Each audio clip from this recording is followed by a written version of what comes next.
ایک اعتبار سے ایران ہے، پورے عالم اسلام میں یہ واحد مسلمان ملک ہے جس نے بہرحال اپنی شریعت اپنے عقائد کے مطابق ایک مذہبی انقلاب برپا کیا۔ تو حقائق سامنے آتے ہیں، وقت کم ہو رہا ہے تو میں جلدی ذرا کروں گا۔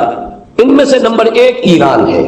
اگر ہم چلتے ہیں عرب سے مشرق کی طرف تو ایران ایک اعتبار سے یہ بازی لے گیا ہے پورے عالم اسلام پر۔ ان کے مذہبی عقائد، ان کی فقہ سے ہمیں جو اختلاف ہے وہ ہے اپنی جگہ پر ہے، آپ کو معلوم ہے۔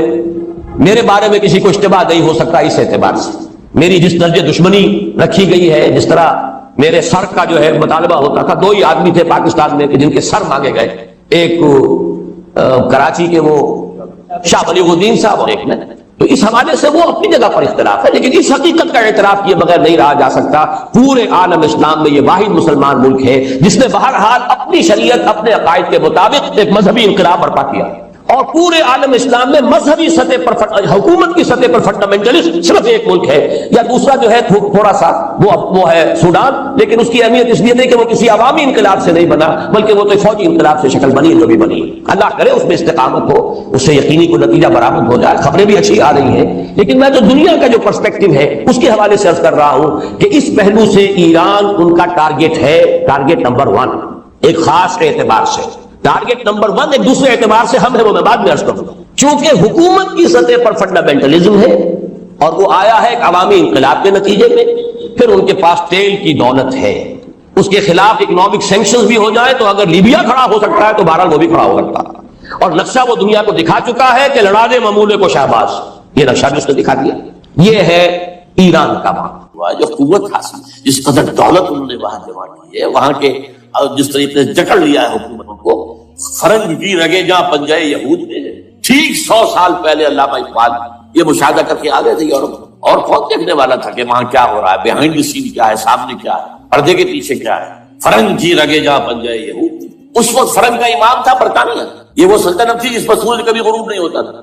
آج وہ فرنگ کا امام امریکہ، افغان، یہ برطانیہ تو ہم وہ جو ایک نظم ہے کہ بچپن میں پڑھی تھی، London Bridge is going down going down going down, اس کی مثال ہے۔ برطانیہ کی کوئی حیثیت نہیں، ورلڈ پاور کی حیثیت نہیں ہے، وہ تو چھوٹا بھائی اس نے بنا رکھا امریکہ نے اپنا، تو اس حیثیت سے جو ہے اس کی کوئی حیثیت ہے، ورنہ کوئی اور حیثیت نہیں۔ بہرحال ان دونوں میں یہ ہے کہ پیچھے ماسٹر مائنڈ، سازشی ذہن، پلاننگ، اسکیم ساری یہودی، اعلی کار امریکہ سب سے بڑھ کر، اس کے بعد برطانیہ، اور اس میں اصل پروٹیسٹنٹس، ان میں بیپٹسٹ، ان میں اس سے بھی آگے بڑھ کر ایونجلسٹ، جن کو کہتے ہیں بورن اگین کرسچنز، جن کو کہتے ہیں نیو کنزرویٹو کرسچنز، یہ تمام اصطلاحات آپ اخبارات میں پڑھتے ہوں گے، ان کو غروب کرنا، یہ اصل اعلی کار۔ ان کو نیا نام دیا گیا ہے کرسچین زائونسٹ، ایک یہودی زائونسٹ ہیں، سارے یہودی زائونسٹ نہیں ہیں، بہت سے یہودی ہیں جو یہ زائونسٹ کے مخالف ہیں۔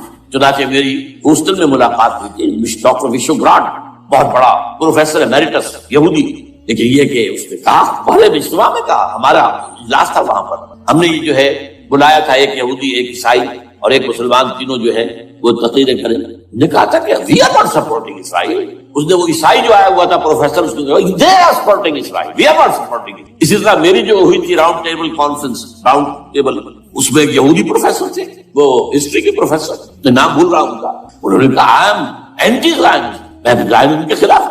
تو زائنسٹ جو ہے اصل میں ایک سیکولر یہودیوں کی تحریک ہے، اور اس کے سب سے بڑے سپورٹرز کرسچین زائنسٹ وہ امریکہ میں بیٹھے۔ یہ ہے صورتحال۔ یہ جان لیجئے کیتھولکس جو ہیں یہ اتنے پرو یہودی نہیں ہیں، اب رفتہ رفتہ وہ بھی اس کے اندر آ کر شامل ہو گئے۔ یورپ جو ہے زیادہ Catholics, Roman Catholics, Roman Catholics کا یہ بھی آپ نے جملہ پڑھ سنا ہوگا کہ یہ جو ترکی جو ہے ہمارا ملک، یہ جو کوشش کرتا رہتا ہے گھسنے کی یورپین یونین کے اندر، تو ایک دفعہ جان شراق نے کہا تھا، بڑا پیارا جملہ تھا، Why doesn't Turkey understand that we are a Christian club؟ یہ ہماری جو یونین ہے یورپین، یہ تو کرسچین کلب ہے، وہ مسلمان ہے، وہ کس وجہ سے آنا چاہتا ہے، کیوں تو خود داخل ہونا چاہتا ہے؟ Why doesn't Turkey understand that we are a Christian club؟ لیکن یہ ہے رومن کیتھولکس، اور ان کا میں بعد میں آپ کو بتاؤں گا۔ یہی آپ کو معلوم ہے کہ یورپ نے عام طور پر اسرائیل کا اتنا ساتھ نہیں دیا جتنا امریکہ دیتا رہا، اور کسی درجے میں ان کے دلوں میں سافٹ کارنر جو ہے عرب فلسطینیوں کے لیے بھی رہا۔ یہ معاملہ ایران کے بارے میں بھی رہا ہے، جس قدر اسٹرانگ ایکشن امریکہ لینا چاہتا ہے، یہ جو ہے اس کے ساتھ نہیں ہے۔ یہ دونوں کا فرق ہے، وہ میں اس کا ایک بنیاد بات میں بتا دوں گا۔ بہرحال ان کا ایک جو ایجنڈا ہے وہ دو، سمجھیے کہ دو اس کے نکات، دو رسیوں کے مانند یہ آپس میں بٹا ہوا ہے۔ پہلا عالم اسلام کے مادی اور مالیاتی وسائل خصوصاً تیل پر قبضہ، یہ ان کا دنیاوی اعتبار سے، دولت کے اعتبار سے، وسائل کے اعتبار سے اس وقت ہے جنتا ہے۔ ویسے تو اس سے اوپر وہ جاتے ہیں پوری دنیا پر، وہ تو بات کی بات ہے کہ ابھی نہ وہ روس کو چھیڑ رہے ہیں نہ چین کو چھیڑ رہے ہیں۔ چین تو ان کا سب سے بڑا جو ہے بزنس پارٹنر ہے، سب سے بڑا، اور چین کو رفتہ رفتہ وہ اپنی لائن پر لا رہے ہیں۔ اب تو صرف یہ کہ وہ ایک پارٹی گورنمنٹ وہاں رہ گئی ہے جو کہ کمیونزم کے دور کی یادگار ہے، باقی ان کی جو اکانومی ہے وہ تو آ چکی ہے اسی رخ پر جو یورپ کی ہے، مغرب کی۔ نمبر 2 ایجنڈا کیا ہے؟ دنیا میں کہیں بھی اسلام کے بحیثیت ایک نظام زندگی ظاہر ہونے کا کوئی موقع نہیں دینا۔ We have to nip the evil in the bud at any cost۔ یہ ان کے ایجنڈے کا دستور، یہ دو انٹرٹوائنڈ، جیسے آپ لڑیوں کو پٹ دے کر رسی بناتے ہیں، ایسے یہ دو لڑکے اسلام کا پولیٹیکل سوشو اکنامک سسٹم کہیں نہ آ جائے۔ ہو نہ جائے آشکارا شر پیغمبر کا، یہ ابلیس نے کنکلوڈ کیا، وہ جو ابلیس کی مجلس شورا ہے، ہو نہ جائے آشکارا شر پیغمبر، کہیں ایسا نہ ہو کہ پیغمبر کی شریعت دنیا کے سامنے آئے، پیغمبر کا نظام آ جائے۔ الحذر، آئین پیغمبر سے 100 بار الحذر، حافظ ناموس سے زن، مرد آزما مرد آفری، یہ معاشرت کے نظام ہو گئے۔ موت کا پیغام ہر نوع غلامی کے لیے، نہ کوئی فخور و خاکہ، نہ گدائے رہنشی، یہ سیاسی نظام آ گیا، اور کرتا ہے دولت کو ہر آلودگی سے پاک صاف، منعموں کو مال و دولت کا بناتا ہے امین۔ تم دولت کے امین و مالک نہیں ہو، اور اس سے بڑھ کر اور کیا فکر و عمل کا انقلاب، بادشاہوں کی نہیں اللہ کی ہے یہ زمین، ان الارض للہ، یہ نظام کہیں نہ آ جائے، یہ ہے جس پہ کہ وہ خطرہ محسوس کر رہا تھا۔ اور اس کے بعد یہ کہتے ہیں یہ تھا عصر حاضر کے تقاضے، لیکن یہ کہ صورتحال کیا ہے؟ ہو نہ جائے آشکارا شر پیغمبر کہیں ہے یہی، یہ معاملہ اس طرح رکھو کہ خود مومن ہے محروم یقین، یہ غنیمت ہے کہ خود مومن ہے محروم یقین۔ ہمیں اگر کوئی سہارا ملتا ہے تو اس سے کہ مومنوں کو بھی، نام نہاد مسلمانوں کو بھی اپنے اس نظام پر یقین، وہ نماز پر یقین رکھتے ہیں، روزے پر رکھتے ہیں، زکوٰۃ کو بھی جو بھی اللہ تعالیٰ نے جس کو توفیق دیتا ہے، حج کرتے ہیں، عمرے کرتے ہیں، یہ ہے سب، لیکن یہ کہ یہ غنیمت ہے، چشم عالم سے رہے یہ پوشیدہ یہ آئین تو خوب۔ وہ ابلیس کہتا ہے کہ یہ آئین چشم عالم سے پوشیدہ رہنا چاہیے، یہ غنیمت ہے کہ خود مومن ہے محروم یقین۔ ہمارے لیے جو ہے اگر کوئی سانس لینے کی جگہ ہے وہ یہ ہے، حوصلہ افزائی اگر ہے تو اس میں ہے کہ خود مومن محروم یقین ہے، اس کے سامنے وہ راستہ ہے ہی نہیں۔ اب لیجیے یہودیوں کے ایجنڈے کو میں تجزیہ کر رہا ہوں۔ سب سے پہلے World Bank, IMF، globalization, TRIPS, ان تمام ہتھ کنڈوں کے ذریعے عالمی مالیاتی استعمار جو بظاہر امریکہ کا ہوگا حقیقت یہود کا ہوگا۔ یہودیوں کے نزدیک پوری نوع انسانی حیوانوں کے مانند ہے، they are not human beings, they are goyams, they are gentiles، یہ انسانی شکل میں حیوان ہے، اور جیسے حیوانوں کو ایکسپلائٹ کرنا، استعمال کرنا انسانوں کا حق ہے۔ گھوڑے کو آپ باندھتے رہے ہیں نا ٹانگے کے آگے، اور بیلوں سے آپ ہل جتواتے رہے ہیں، تو جیسے یہ حق ہے ایسے ہمارا حق ہے پوری دنیا کے جو ہے وسائل ان کو کھینچے۔ ہاں جیسے گھوڑے اور بیل کو بھی کچھ نہ کچھ دانا تو ڈالنا پڑتا ہے، چارہ تو دینا پڑتا ہے، تو ان کو بھی کچھ دو۔ یہ پوری نوع انسانی ورکرز بن کر رہ جائے، حیوان بن جائیں، بالکل شہوت کے غلام بنا دو انہیں، اخلاقی اقدار کا بیڑا غرق کر دو، خاندانی نظام کو تہوبارہ کر لو۔ یہ باقاعدہ جو protocols of the elders of the زائٹل سب میں موجود ہے، لکھا ہوا، جو 1897 میں انہوں نے پاس کیا اپنا پروگرام، بیسل سوئٹزرلینڈ کا ایک شہر، protocols of the elders of the زائٹل۔ ان کو حیوان بنا دو، بس حیوانوں سے کام لیتے رہو۔ ہاں ان کی کمائی کا کچھ حصہ ان کے لیے چھوڑ دو، وہ بھی زندہ رہیں، وہ بھی آخر کام کیسے کریں گے، اور اصل جو ہے ملائی کھینچ دو اپنے اس نظام کے ذریعے۔ World Bank, IMF، stock exchange, TRIPS, globalization, اس کے ذریعے سے عالمی مالیاتی استعمار۔ نمبر 2 ایک ہے ان کا ایجنڈا، یہ تو عالمی ہے۔ دوسرا ایجنڈا کیا ہے؟ وہ لوگ، وہ کیا ہے؟ گریٹر اسرائیل کا قیام، جس میں مصر کا سارا زرخیز علاقہ شامل ہوگا، جو ڈیلٹا کا علاقہ کہلاتا ہے، جہاں کے اس وقت کے بادشاہ نے، حضرت یوسف علیہ السلام کے زمانے کے بادشاہ نے، وہ فرعونہ کے خاندان میں سے نہیں تھا، وہ عرب تھا، عربوں ہی سے کسی وقت کوئی قوم آئی تھی جو کہ مصر پر قابض ہوئی، اس نے حضرت یوسف کے خاندان کو لا کے وہاں آباد کیا، بہترین جشن کا علاقہ کہلاتا ہے، بہترین۔ وہ کہتے ہیں ہمارا ہے، ہم رہے وہاں پر کئی 100 برس تک رہے، عراق ہمارا ہے، وہاں ہمیں قید میں رکھا گیا، نبوکدنضر دے گیا تھا۔ عرب کا شمالی حصہ جو ہمارا ہے، وہاں خیبر میں یہودی قلعے تھے، اور وہاں مدینے کے اندر جو ہے 3 قبیلے یہودی تھے جنہیں محمد نے صلی اللہ علیہ وسلم نے وہاں سے نکال باہر کیا تھا۔ یہ جارڈن، یہ ترکی کا بھی کچھ حصہ ہمارا ہے، باقی پورا لبنان اور پورا فلسطین، یہ سب اس کے اوپر بنے گا ایک گریٹر اسرائیل، دیسی لوگ، اور اس کے لیے ضروری ہے ایک بہت بڑی جنگ، ایسے آسانی سے نہیں ہو جائے گا۔ آرمگیڈون، جس کو حضور نے فرمایا الملحمۃ العظمیٰ، الملحمۃ الکبریٰ، بہت بڑی جنگ، جس کی خوفناکی اور تباہناکی کا اندازہ اس سے کیجیے. حضور فرماتے ہیں کہ اگر ایک باپ کے 100 بیٹے یا ایک دادا کے 100 پوتے ہوں گے تو ان میں سے 99 ختم ہو جائیں گے، ایک بچے. اور ایک جگہ فرماتے ہیں اتنی اموات ہوں گی، اتنی لاشیں ہوں گی کہ ایک نفاست پسند پرندہ جو ہے، جو گندگی پہ نہیں اترنا چاہتا. ایک تو ہے یہ کوے، چیلیں، گرد، وہ تو گندگی کی تلاش میں مردار کھانے کے لیے، وہ تو لاشوں کو نوچ رہے ہوں گے. وہ پرندہ جو ہے نفاست پسند، وہ نہیں اتر سکے گا، اڑتا اڑتا چلا جائے گا، لیکن لاشوں کا سلسلہ ختم نہیں ہوگا، یہاں تک کہ تھک ہار کر لاشوں پر گر جائے. یہ دور نہیں، اس لیے کہ اس پر متفق ہیں یہودی بھی اور عیسائی. پروٹسٹنٹس عیسائی اس کی پوری طرح. آرمگیڈون جسے آپ تھرڈ ورلڈ وار کہہ لیں، الملحمۃ العظمیٰ کہہ لیں، الملحمۃ الکبریٰ کہہ لیں، حضور کے الفاظ یہ آئے گا. اس کے نتیجے میں گریٹ اسرائیل بنے. نمبر 3 پھر بنے گا تھرڈ ٹیمپل جو ٹائٹس نے گرا دیا تھا 70 میں، سن 70 عیسوی، جسے گرے ہوئے کتنا عرصہ ہو گیا، 2008 اندازہ کر لیجیے، 1800 کتنے برس، وہ دوبارہ بنائے تھرڈ ٹیمپل. اور اس کے لیے مسجد اقصیٰ کو گرائیں گے اور ڈوم آف دی راک، قبۃ الصخرہ، وہاں لا کر پھر اس میں کنگ ڈیونز تھرون لا کے رکھا جائے گا. یہ بھی میرے علم میں پہلی مرتبہ اسی ٹرمپٹ کی اشارے سے آیا. وہ کیا ہے؟ حضرت داؤد کا. آج سے کتنے ہزار سال پہلے کی بات ہے، اندازہ کریں، 1000 قبل مسیح، اور یہ اب 2000 ہو گیا عیسوی، 3000 برس تو ہو گئے. وہ کیا تھا؟ ایک پتھر تھا جس پر بٹھا کر حضرت داؤد کی تاج پوشی، پھر اسی پر حضرت سلیمان کی تاج پوشی، پھر اسی پر ان کے بادشاہ آتے رہے، تاج پوشی ہوتی. ٹائٹس نے جب گرایا ہے سن 70 عیسوی میں، یروشلم کو برباد کیا، 1,33,000 یہودی ایک دن میں قتل کیے، ایک دن، باقی نکال دیا، بھاگ جایا.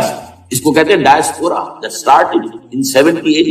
یہ منتشر ہو جس کا جہاز سنگھ سمایا چلا گیا، یورپ میں چلے گئے، شمالی افریقہ میں، مسلمان ملکوں میں، انڈیا میں آ گئے، ایران میں آ گئے، سب جگہ وہاں سے نکال دیے ڈائسپورا.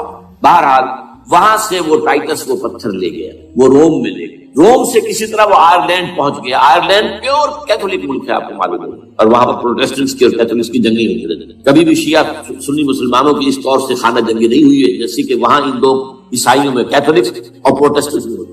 وہ رومن کیتھولک ملک ہے. وہاں سے وہ انگلینڈ میں آیا.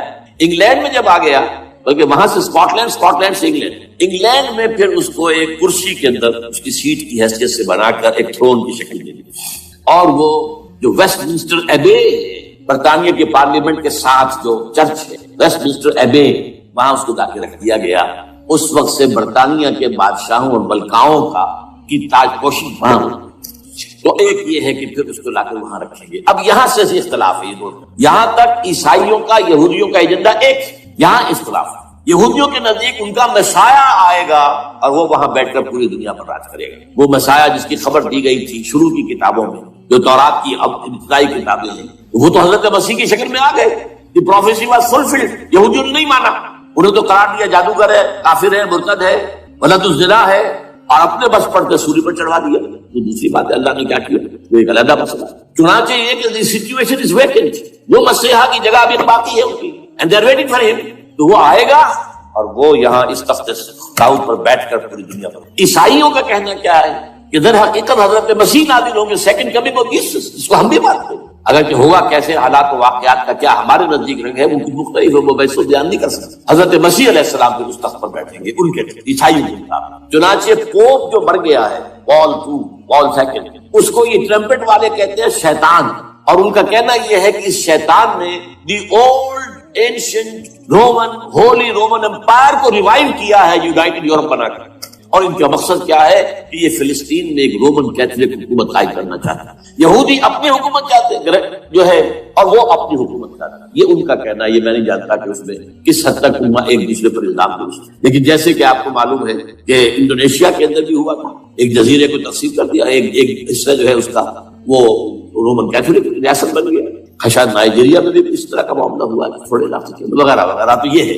لیکن بہرحال یہ ان کا. عیسائیوں کا معاملہ کیا ہے؟ میں نے جیسا کہ بتایا کہ یہ تو اس ایجنڈے کے اندر متفق ہے، اور عیسائی بھی ورلڈ ڈومینیشن، مالیاتی جو ہے استعمال، اس کے لیے کوشش ہے. لیکن ان کے نزدیک حضرت عیسیٰ ابن مریم آئیں گے علیہ الصلوۃ والسلام، اور وہ حکم کریں گے. اس پورے ڈرامے کا اسکرپٹ پورا یہودیوں کا لکھا ہوا، اور انہی کی سازش اس پورے ڈرامے کے پیچھے. البتہ بظاہر اس ڈرامے کا بڑا کیریکٹر جس سے آپ ہیرو کہیں وہ امریکہ ہے، اور اس کے تابع یورپ بھی ہے. یہ ہے عالمی سطح پر معاملہ اس وقت. ویسے میری 2 کتابیں جو ہیں اس پر کتابچے ہیں. 4 سال پہلے میں نے اسی مقام پر 2 تقریریں کی تھی. ایک موجودہ عالمی حالات اور اسلام کا مستقبل۔ وہ دوسرا حصہ جو میں اس وقت نہیں چھیڑ رہا، ہوگا کیا اصل، جس میں یہ ہے کہ کہیں اسلامی ریاست قائم ہو، خلافت کا نظام قائم ہوگا کہاں ہوگا یہ میں نہیں کرتا۔ حضرت مہدی کا ظہور ہوگا، وہ آئیں گے عرب کو، پھر یہ ہے کہ وہ جو گریٹر اسرائیل کے خلاف جہاد ہوگا، اور اللہ کرے گا کہ رفتہ رفتہ یہ ممالک جو ان سے لے لیے جائیں گے، یہاں تک کہ بالآخر ایک یہودی اعلان کر دے گا میں ہوں مسیح، جس کو کہ عیسائی بھی کہتے ہیں اینٹی کرائسٹ، اور یہ کہتے ہیں یہ بیپٹسٹ بھی کہ اینٹی کرائسٹ جو ہے وہ یہودی ہوگا، جبکہ کچھ عرصے پہلے بہت بڑا پروپیگنڈا ہوا تھا کہ اینٹی کرائسٹ جو ہے دجال جو ہے وہ تو مسلمان ہوگا، نہیں، لیکن وہ کہتے ہیں کہ ہوگا یہودی، اور پھر اس یہودی کو ختم کریں گے حضرت مسیح، دی ریئل مسیح، اصل مسیح جو اٹھا لیے گئے درمیان میں، وہ آئیں گے، اور ان کے ہاتھوں دجال بھی قتل ہوگا، اور پھر مسلمانوں کے ہاتھوں ایک ایک یہودی ختم، پھر ایک عالمی اسلامی ریاست قائم ہوگی حضرت مسیح کے ہاتھ میں، اور وہاں پر حضرت مسیح ایک حدیث میں آتا ہے 40 برس تک پوری دنیا پر بہرحال یہ دوسرا پکچر ہے جو ہمارے سامنے، میں اس وقت تفصیل میں نہیں جا رہا، جو ان کے سامنے پکچر ہے وہ میں نے آپ کو بیان کیا۔ اب اس میں تجزیہ کیجئے افغانستان پر حملے کا اصل سبب جو میں نے دو بتایا نا، دو لڑیاں ہیں ان کے ایجنڈے کی، ایک اسلام کہیں ظاہر نہ ہو جائے، اسلام کا نظام ظاہر نہ ہو جائے، اور ایک مسلمانوں کے مالیاتی خاص طور پر تیل کے وسائل پر قبضہ۔ اب افغانستان میں کیا ہوا ہے، یہ سارا معاملہ تھا اسلام کا راستہ ہو کہ یہاں تو اسلام ایک شکل دکھا رہا ہے اپنی، اور اگر انہیں موقع مل گیا یہ تو ایک ایسی ویلفیئر اسٹیٹ قائم کر دے گی، زکات کا نظام قائم ہو جائے گا تو اعلیٰ ترین ویلفیئر اسٹیٹ قائم ہو جائے گی، اور اگر یہاں پر جو ہے یہ ساری سزائیں نافذ ہو گئی، معاشرہ کرائم فری ہو جائے گا، لوگوں میں محبت ہوگی، مساوات ہوگی، اور یہ کہ عام لوگوں کے لیے ویلفیئر ہوگا، اور یہ سامنے نظام آ گیا تو پھر ہمارا یہ نظام کیپیٹلزم یہ کہاں رہے گا، اس کو تو منہ چھپانے کی جگہ نہیں ملے گی۔ لہذا افغانستان پر حملے کا اصل موٹو یہ ہے، البتہ یہ ساتھ ہی یہ بھی تھا کہ افغانستان کے راستے سے سینٹرل ایشین اسٹیٹس جو ہیں ان سے پائپ لائنیں لا کر، اور وہ پھر کہیں گوادر کے آس پاس سمندر تک لائے جائے تاکہ ہم وہاں کے جو ہے ڈرین کر سکیں، جو تیل اور گیس کے ذخائر ہیں سینٹرل ایشین اسٹیٹس کے اندر جو مسلمان اسٹیٹس ہیں، تو اس کے لیے راستہ جو ہے وہ لینا چاہتے تھے افغانستان سے۔ اب وہ جہاں تک افغانستان کا تعلق ہو تو ان کے قبضے میں ہے، جب چاہے کر لیں۔ اب پاکستان کا معاملہ جو تھا وہ جیسا کہ میں نے کہا کہ اس کا راستہ وہ رک گیا، جبکہ انہیں واپس جانا پڑ گیا، لیکن انہوں نے افغانستان میں کوشش کی طالبان کے زمانے میں۔ یونیکال جو ہے ان کی سب سے بڑی جو ہے کمپنی ہے، اس نے مذاکرات کیے، وہ دیکھ کر حیران رہ گئے کہ یہ ان پڑھ، یہ ملے ملاٹے جو ہیں یہ تو بڑے ٹف بارگینر ہیں۔ اس طریقے سے پاؤں جما کر طالبان نے جو ان کے ساتھ مذاکرات کیے ہیں اور ان سے اپنی شرطیں پیش کی ہیں کہ وہ گھبرا کر بھاگ گئے۔ یہ صورتحال بھی تھی افغانستان پر قبضہ کرنے میں، لیکن یہ ہے کہ اصل کیا تھا کہ وہ اسلام کی کوئی شکل دنیا کے سامنے نہ آئے، جو ان کا میجر ہے۔ اسی لیے پورا عالم کفر جمع ہے، امریکہ، یورپ، روس، چین، سب جمع، بھارت تو ہی ہے، یہ سب آپ نے یاد ہو گیا جب لال مسجد کا حادثہ ہوا ہے اور ہمارا یہ بدبخت اور بدمعاش انسان اس نے صرف خود جان بوجھ کر اسے بڑھایا، ایک پھنسی کو گھوڑا بنایا، اس نے پھر شگاف کیا اور شاباش لی ہے۔ امریکہ سے شاباش آ گئی، نیٹو سے شاباش آ گئی، رشیا سے شاباش آ گئی، چائنا سے شاباش۔ وہ چونکہ محسوس کر رہا تھا کہ اندرون ملک تو میری اب کشتی ڈگمگا رہی ہے، ڈاوا ڈول ہے، I have to have more support from outside, اور for that I have to do it۔ کہ دیکھو میرے عین قلب میں پاکستان کے یہ پھوڑا نکل آیا تھا، یہ بنیاد پرستی کا اور یہ شدت پسندی کا اور یہ تنگ نظری کا اور یہ فلاں کا اور یہ دہشت گردی کا، اور میں نے دیکھو کیسے اس میں چیرا دیا، کتنے لوگوں کو ختم کر دیا۔ اچھا اس میں یہ بھی ذہن میں رکھیے کہ افغانستان کے بارے میں یہودیوں کے علم میں ہے کہ حضور کی حدیث کیا ہے۔ حضور کی حدیث ہے یخرج من خراسان رایات سود، خراسان کے علاقے سے کالے جھنڈے لے کر فوجی چلیں گی، لا یردھا شیء، کوئی طاقت ان کو رخ نہیں موڑ سکے گی، حتیٰ تم سبب لیا، یہاں تک کہ وہ آ کے بیت المقدس میں جھنڈے گاڑ دیں۔ دے نو اٹ، جان لیجیے یہ لوگ پڑھے لکھے لوگ ہیں۔ میں آپ کو ایک واقعہ سناتا ہوں، جب 1967 میں یہودیوں کو فتح ہوئی بہت بڑی، اور پورا یروشلم اب ان کے قبضے میں آ گیا، ایسٹ یروشلم جو کہ ابھی یارڈن کے قبضے میں تھا، تو جب موشے دایان تھا وہ کھانا وہ داخل ہوا فاتح کی حیثیت سے، تو اس کے ساتھ ایک ربائی تھا بہت بڑا، چیف ربائی یہودیوں کا بہت بڑا عالم، اور وہ رو تھا تو فتح کا وقت، خوشی کا، رویا۔ So this is the beginning of the end، یہ الفاظ آئے اخبارات میں، گویا کہ اب یہ آخری ڈرامہ جو ہے شروع ہو گیا۔ وہ آخری ڈرامہ انہیں معلوم ہے ان کی تباہی پر ختم ہونا۔ اس میں حضرت مسیح کے نزول کے بعد یہ ٹرمپٹ والا بھی لکھتا ہے کہ 80% یہودی قتل ہو جائے، اور میں سمجھتا ہوں کہ 20% اگر صحیح ہے اس کے بعد وہ ہوں گے جو اب حضرت مسیح پر ایمان لے آئے، باقی 80% اس کفر پر اڑے رہیں گے اور قتل۔ اسی طرح حضور کی ایک حدیث ہے کہ جب یہودیوں کا قتل عام ہو رہا ہوگا، اگر مسلمان قتل کریں گے تو اگر کسی درخت کے پیچھے یہودی چھپا ہوگا تو درخت پکارے گا اے مسلمان، ہاں عبداللہ آؤ ادھر، یہ میرے پیچھے یہودی چھپا ہوا قتل کرو. کسی پتھر کے پیچھے چھپے گا تو پتھر بولے گا، سوائے ایک درخت غرقد کے، غرقد یہودیوں کے درخت وہ پناہ دے گا. اور آج اسرائیل میں سب سے بڑی پلانٹیشن غرقد کی. اسی لیے افغانستان، خراسان، یہ افغانستان کا ہارٹ ہے افغانستان. اور یہ بھی جان لیجیے ہمارا جو مالاکنڈ سے اوپر کا علاقہ ہے یہ بھی خراسان کا حصہ ہے، اولڈ خراسان، جیسے گریٹر خراسان کہا جاتا ہے ہسٹری میں. ایک میں نے ایرانی سے پوچھا تھا اس کے بارے میں، تو اس نے کہا خراسان ہمارا ایک صوبہ ہے. میں نے کہا وہ تو مجھے معلوم ہے، جس کا دارالخلافہ مشہد ہے اور یہ ان کا مقدس شہر ہے، وہ تو اسے مکے کی طرح سمجھتے ہیں. بہرحال میں نے کہا میں پوچھ رہا ہوں پرانا خراسان بزرگ، تو خراسان بزرگ کا انہوں نے بتایا پورا افغانستان اس میں شامل ہے. اور پھر یہ اسٹیٹس جو ہیں سینٹرل ایشین اسٹیٹس اور ایران کا ایک حصہ اور پاکستان کا ایک حصہ، یہ جو مالاکنڈ ہے. اور یہ بڑی معنی بات ہے کہ وہی مالاکنڈ سے تحریک چلی ہے جو اصل تحریک ہے طالبان پاکستان، وہ سوات سے تھے. بہرحال اس وجہ سے اس پہلو سے یہ جو ہے افغانستان پر حملے کا سب سے بڑا سبب وہ تھا. ابلیس جن ہے، جن انویزیبل ورلڈ سے تعلق رکھتا ہے، غیر مرئی جو نظر نہیں آتا. فرشتے انویزیبل ورلڈ سے تعلق رکھتے ہیں، غیر مرئی جو نظر نہیں آتا. یہ ہم جو ہے اور یہ حیوانات دنیا میں جو ہے یہ مرئی ویزیبل. آج کا عام ذہن جو انسان کا بن چکا ہے، سائنٹزم جسے کہا جاتا ہے، سائنسی نقطہ نظر، اس کا عام لوگوں پر بھی اثر یہ ہوا ہے کہ جو انویزیبل ورلڈ ہے اس کی باتوں کی طرف توجہ نہیں کرتے. ہاں عقیدہ تو ہے کہ ہے، جن بھی ہے، فرشتے بھی ہیں، لیکن کوئی ان کی اہمیت ہماری نگاہوں میں نہیں. ساری نگاہیں مرکوز ہے visible world, physical world. Meta physics کا تو مضمون بھی ہم سمجھ رہے ہیں کہ ختم کر دینا چاہیے. یونیورسٹیز سے فلسفے کے ڈپارٹمنٹس ختم ہو رہے ہیں، کیا ضرورت ہے اس کی؟ اصل سے یہ دنیا ہے، یہ عالم ہے، یہ کائنات ہے، یہ مادہ ہے، یہ حیات انسانی، حیات دنیاوی ہے. اس پر میرا جو مارکت الارا مضمون تھا 1967 کے جون میں جو چھپا تھا، اسلام کی نشرت ثانیہ کرنے کا اصل کام، کہ جو عہد حاضر کی جو تہذیب ہے اس کے 3 بنیادی اصول کیا ہیں. خدا ہے یا نہیں ہے چھوڑو، اس بحث میں نہ پڑھو. کائنات تو ہے نا، مادہ تو ہے نا، روح کوئی شے ہے یا نہیں ہے کیا پتا، کسی نے دیکھی نہیں آئی، لہذا اس کے بارے میں گفتگو کا فائدہ کیا؟ وقت کا سیاح. عالم آخرہ کوئی ہے یا نہیں ہے کیا پتا، کس نے آ کے بتایا مرنے کے بعد. لہذا اس بحث میں نہ پڑھو، یہ عالم دنیا تو ہے نا، اٹس ویری مچ پریزنٹ. لہذا ساری توجہ اس پر صرف کرو. تو خدا کے مقابلے میں کائنات پر توجہ، روح کے مقابلے میں مادے اور جسم پر توجہ، حیات اخروی کے مقابلے میں حیات دنیاوی پر توجہ. یہ ہے اصل میں کرکس آف دی میٹر، اس تہذیب جدید کا خلاصہ. دیکھیے اللہ تعالیٰ نے جو مخلوقات پیدا کی ہے ان میں ایک تقسیم تو ہو سکتی ہے ذی حیات اور بغیر حیات، جاندار چیزیں اور بے جان چیزیں. بے جان چیزیں بے شمار، یہ تمام فلکیات، یہ پوری کائنات، یہ زمین، یہ پہاڑ، یہ شجر و حجر، کیا. لیکن ایک ہے جاندار. ان جانداروں میں ایک تقسیم ہے، 2 کا تعلق غیر مرئی دنیا سے ہے، انویزیبل ورلڈز. فرشتے جو دکھائی دیتے ہیں ان کی پیدائش ہوئی ہے نور سے.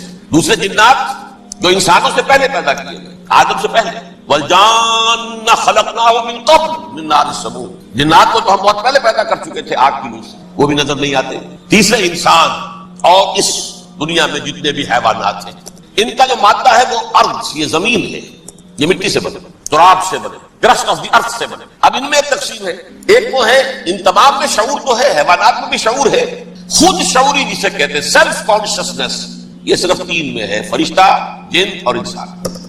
حیوانات میں خود شعوری نہیں، کانشسنس ہے، سیلف کانشسنس نہیں. دونوں کی بات سے سمجھا دوں آپ کو. میں دیکھ رہا ہوں، آپ مجھے دیکھ رہے ہیں. کتا بھی کوئی یہاں ہوتا تو مجھے دیکھ رہا ہوتا، لیکن کتے کو مجھے دیکھتے ہوئے یہ احساس نہیں ہوتا کہ میں دیکھ رہا ہوں. یعنی کتے کو یہ احساس نہیں ہوتا کہ وہ دیکھ رہا ہے، دیکھ تو رہا ہے، اس کو میں کا احساس نہیں ہے. میں جب دیکھ رہا ہوں تو میں سمجھتا ہوں میں دیکھ رہا ہوں، میں ہوں کوئی شے جو دیکھ رہا ہوں. یہ خود شعوری ہے، سیلف کانشسنس.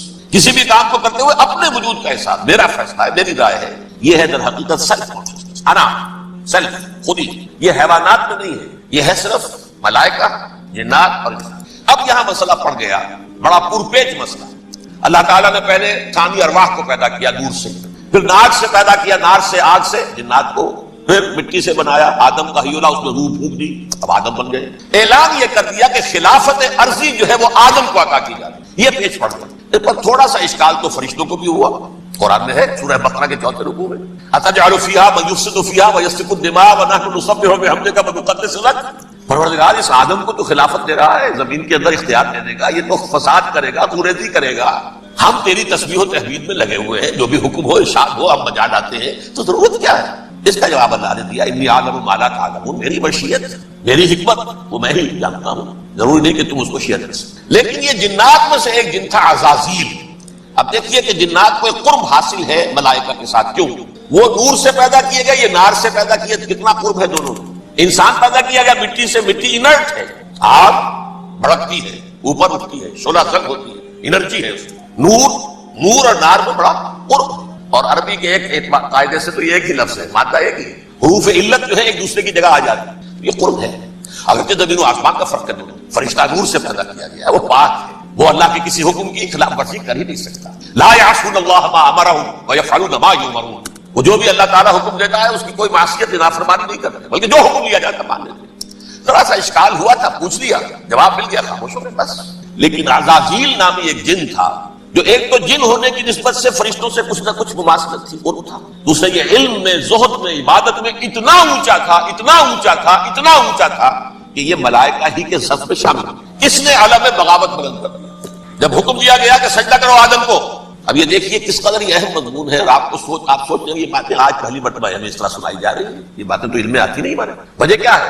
آپ کو دلچسپی نہیں ان چیزوں. جدید تہذیب نے ان چیزوں کی اہمیت کو زیرو کر دیا. قرآن میں اہمیت کا کیا عالم ہے؟ 7 جگہ یہ مضمون قرآن میں آیا ہے کہ فرشتوں کو ہم نے حکم دیا سجدہ کرو آدم کو، سب نے سجدہ کیا.